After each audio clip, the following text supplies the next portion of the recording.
자, 그러면 세 번째 주제 가겠습니다. 반일 시위 종북들이 나섰다. 이번에 뭐 후지 TV 막 들어가서 막 난리친 사람들이라든가 또는 이 앞에서 촛불 시위하는 사람들 다 소름 돋는 반일 운동에서는 종북 DNA가 쫙 보여주고 있습니다. 자, 이 문제 다뤄보도록 하겠습니다. 네.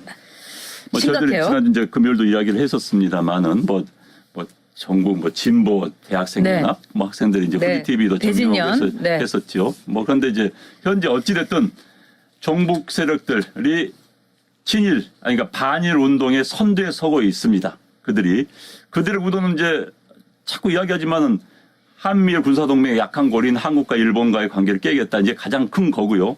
근데 기본적으로 사람들이 아직까지도 이 사고의 프레임이 이런 게 있어요. 이 사람들은 대한민국은 건국 때부터 북한은 친일파를 다 청산했는데 남한은 친일파를 청산하지 못했다. 이건 팩트가 아닙니다. 김일성 밑에서 그 당시에 북한의 관료들이 친일파 북한에서 관료했던 데 더 많습니다. 장관급이 장관. 대한민국의 그 당시 이승만 대통령이 초대 1기 내각에는 전부 해외파들 미국에서 유학 가지고 전부 이 일본 일제하에 일했던 사람들이 없었습니다. 그런데 그 착각하고 있는 거예요. 그런데 어찌됐든 남쪽에는 친일파들이 그대로 살아가지고 잘 먹고 허위호식하고 애국지사대 자손들은 다 못 살고 그 부분이 있습니다. 솔직히 애국지사들 자손들 못 챙긴 건 있어요. 난 그거 인정합니다. 그런데 친일파들이 재벌이 되고 군인들에 들어가가지고 지금까지 군부 독재하고 재벌 나라를 만들었다. 지금 잘 살고 있는 놈들은 다 친일파의 후손들이다. 이런 친일파를 박살내야 된다.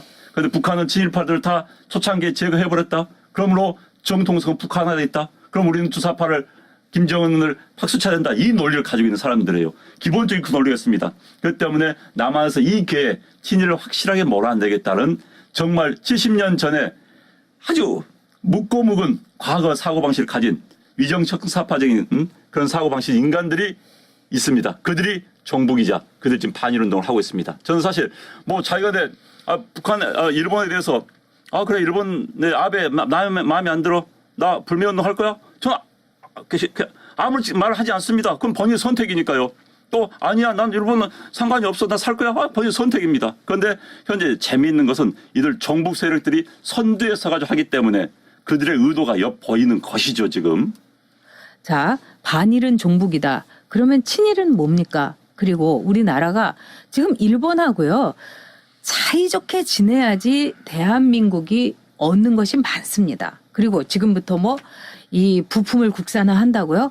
여러분도 집에서요. 왜 다 행주도 빨라서 쓰고 다 그러는데 슈퍼 가서 말하자면 일회용 휴지도 사고 또 왜 그럽니까? 이건 뭐냐? 그것이 우리 생활에 도움이 되기 때문에 그렇습니다. 자, 일본하고 사이좋게 지내면서 우리가 우선국이 아니라 정말 최혜국 대우를 받을 수도 있는 거 아니겠습니까?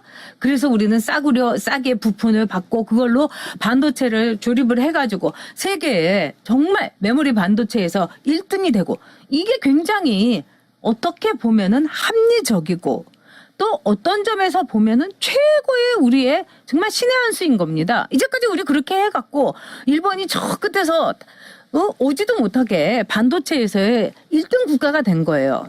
여러분 이게 국익입니다. 그런데 일본하고 이렇게 사이를 벌어져 가지고 그다음에 우리가 깨놓고 얘기합시다. 저도 사실은 뭐 일본은 없다라는 책을 썼지만 여러분 그거 30년 전에 제가 쓴 책입니다. 30년 가까이 전에 쓴 책이에요.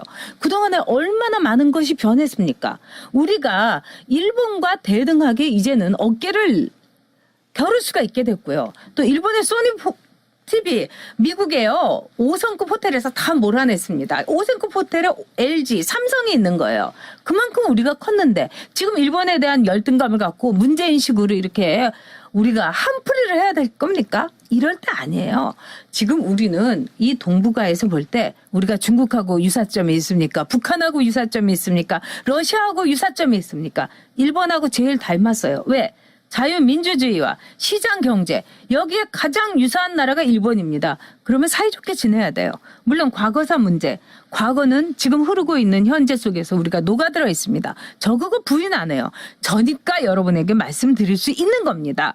지금 이 문제는요. 시민단체라든가 역사의 그 발언에 역사가들의 발언에 맡기면서 대한민국의 대통령이라면은 일본과 잘 지내야 됩니다. 일본과 친일의 모양새를 가면서 가야 되는 겁니다. 그리고 일본에 얻을 거 없고요. 우리가 갖고 있는 카드를 이번에 문재인이 가요. 다 날려버렸습니다. 정말 나쁜 대통령입니다. 그리고요. 아, 뭐 홍장표라는 무슨 청와대 옛날 네. 경제수석이었나요? 이 사람이 했다는 이야기 보고 좀 웃어버렸습니다. 경제의 경자도 모르는 사람이 저런 이야기 하고 있구나.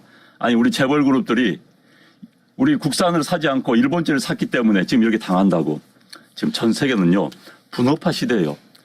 자 물건이 저쪽 나라에 싸게 팔면 싸게 싸면 우리가 다 삽니다. 우리나라 제품 싸면 일본 사람도 와서 다 사는 거예요. 그런데 그런 걸 생각하지 않고 왜 재벌 그룹들이 국산을 사지 않고 해가지고 네. 이 지경에 이르도록 만들었냐. 경제의 경자도 모르는 거예요 지금.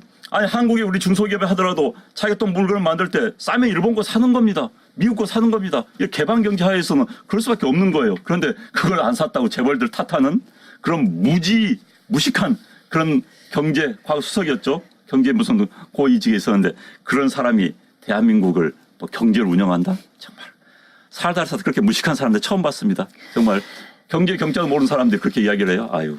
문재인이 3류거든요, 여러분. 문재인이 3류이기 때문에 자기 주변에는요, 자기보다 급이 높은 사람 못 둡니다. 문재인은 3류라서 4류, 5류 이런 사람들만 주변에 드는 겁니다. 그렇기 때문에 이 나라가 이 모양이 됐는데 이제 우리나라를 아예 5류, 6류가 아니라 그냥 류에서 아주 없애버리는 지가 쓰레기 되는 건 좋은데 이 훌륭한 대한민국을 이 똑똑한 국민을 왜 쓰레기로 만들려고 하는 겁니까? 정말 용서할 수가 없습니다. 네. 스마일 캔디님께서 후원해 주셨고요. 플래티 크래프트님 지난번에도 후원해 주셨는데 돌아가셔서 또 후원해 주셨나 봐요. 반일에 선동되면 개돼지 인증하는 겁니다. 그 길 해야죠. 휴가쇼에 속으면 안 됩니다. 네. 옳은 말씀입니다. 네.